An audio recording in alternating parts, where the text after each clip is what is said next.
समय आ गया है। पर हमारी आनंदी तो अभी सिर्फ 9 साल की है। अभी तो उसके पढ़ने लिखने। पर बापू, इसमें मेरी क्या गलती है? आप मुझे पढ़ाई करने क्यों नहीं देते? तेरी गलती है कि तू एक लड़की है। लड़का होती तो क्या बापू? लड़का होती तो क्या? ऐ लड़की, ज्यादा जबान ना चला, नहीं तो जबान हलक से खींचकर बाहर निकाल दूंगा। बापू, मैं पढ़ लिख कर कुछ बनना चाहती हूँ। मेरी पढ़ाई ना रोको बापू। आनंदी, तुझे पढ़ना है तो पढ़, लेकिन सारी उम्र बाप की छाती पर ये बोझ बनकर ना बैठ। पर बापू, अभी तो मेरी उम्र पढ़ाई लिखाई की है। मुझे पढ़ लिख कर डॉक्टर बनना है। पढ़ाई पढ़ाई पढ़ाई, आज तो तेरी इन किताबों का काम तमाम करके ही छोड़ूंगा। ये ले। नहीं बापू, मत पढ़ो बापू। छोड़ी। नहीं बापू, नहीं। बापू, ये तुमने क्या किया? तुमने मेरी इन किताबों को ही नहीं पढ़ा बापू। मेरी किस्मत फाड़ दी, मेरी किस्मत। ये काफी किताबें ना सिर्फ छोरों के हाथ में अच्छी लगती है, लड़कियों के हाथ में तो सिर्फ मेहंदी अच्छी लगती है, मेहंदी। पर बापू, मैं लड़की हूँ तो क्या हुआ? लड़का और लड़की तो हमारी दोनों आंखों के समान होते हैं।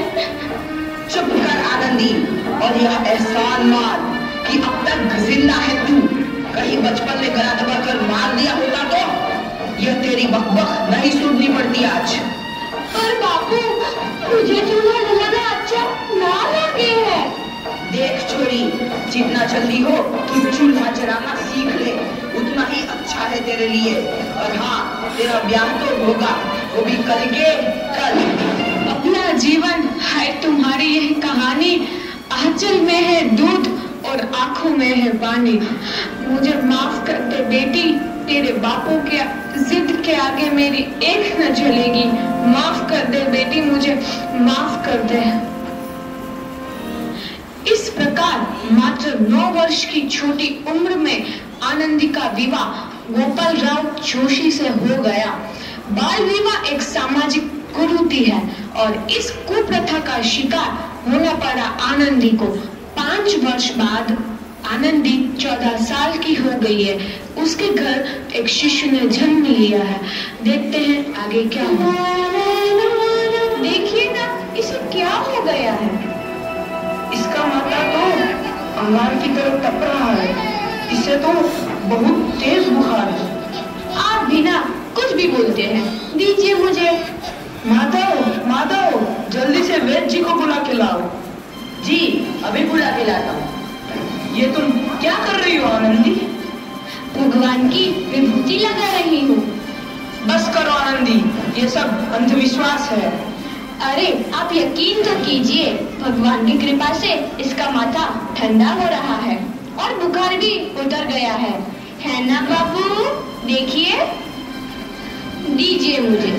उठो बाबू, आंखें खोलो, तुम्हें तुम्हारी माँ बुला रही है। आंखें खोलो, देखिए ना इसे क्या हो गया है।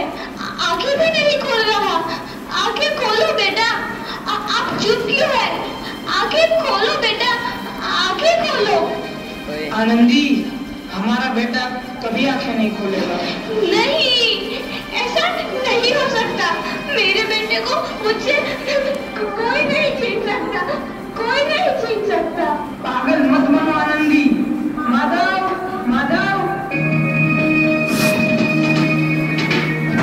आनंदी, बंद करो ये पागलपन। भगवान ने मेरा बच्चा छीन लिया। भगवान ने नहीं, तुम्हारी अशिक्षा और अंधविश्वास ने तुम्हारा बच्चा छीना है। अगर तुम पढ़ी लिखी होती तो आज हमारा शिशु जीवित होता। तुम अनपढ़ थी आनंदी, अनपढ़। नहीं, अब मैं अनपढ़ नहीं रहूंगी मैं अनपढ़। मैं पढ़ूंगी ताकि कल किसी और आनंदी को इलाज के अभाव में अपना बच्चा ना खोना पड़े। शाबाश आनंदी, और यही तुम्हारे अपराध के लिए प्रायश्चित भी है।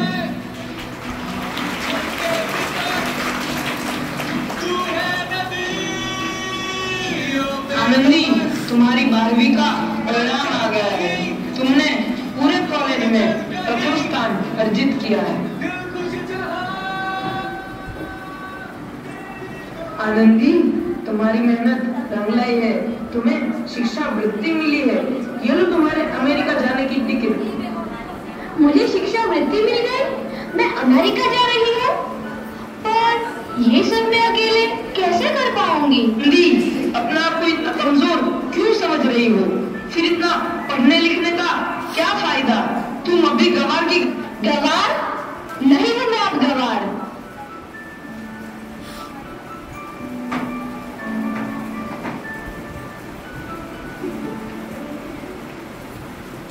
तो इस प्रकार 7 अप्रैल 1883 को आनंदी अमेरिका के पेंसिल्वेनिया के लिए रवाना हुई और 3 साल बाद उन्होंने डॉक्टर ऑफ मेडिसिन की उपाधि प्राप्त कर ली। इधर आनंदी के पिता की तबीयत बहुत खराब है। आगे क्या होता है देखते हैं। लगता है अब मेरे जाने का समय आ चुका है। अब मैं नहीं बचूंगा। ऐसा मत बोलो। शहर के सिटी हॉस्पिटल में अमेरिका से डिग्री लेकर कोई बड़ा डॉक्टर आया है। एक बार वहाँ चलकर दिखा लेते हैं। हाँ, सही बोला भैया। कम से कम दिल को तसल्ली तो मिल जाएगी। हाँ, चलो चलो जल्दी हॉस्पिटल चलते हैं।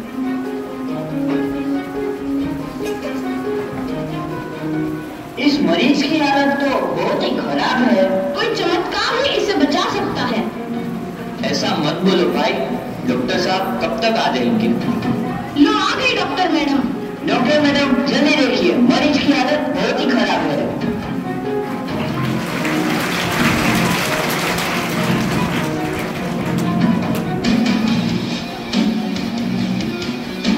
अब आप बिल्कुल ठीक हैं।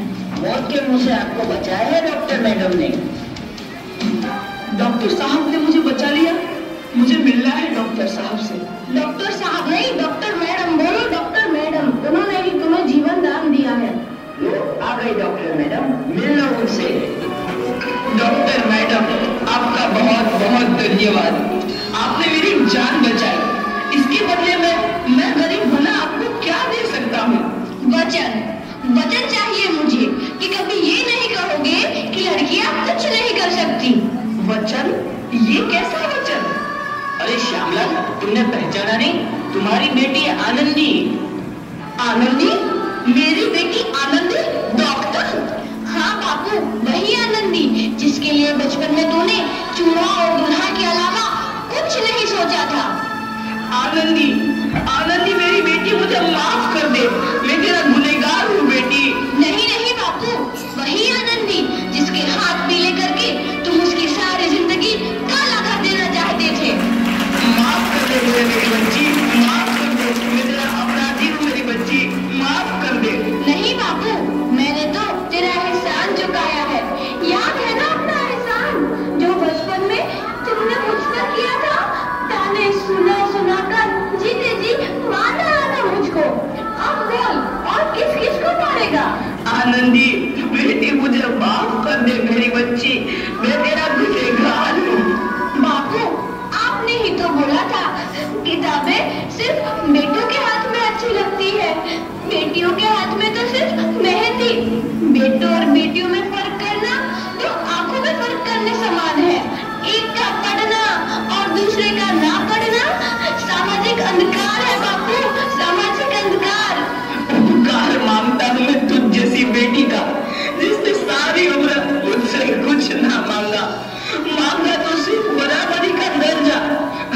वरना सच तो यह है कि मैं तेरी माफी के लायक भी ना हूँ। मुझे बाप तेरी बराबरी कर सके उसके मैं लायक भी ना हूँ मेरी बेटी, लायक भी ना हूँ। अपने बापू को क्या माफ नहीं करोगी आनंदी? माफ कर दो आनंदी, माफ कर दो। सुबह का भूला यदि शाम को घर लौट आए तो उसे भूला नहीं कहते।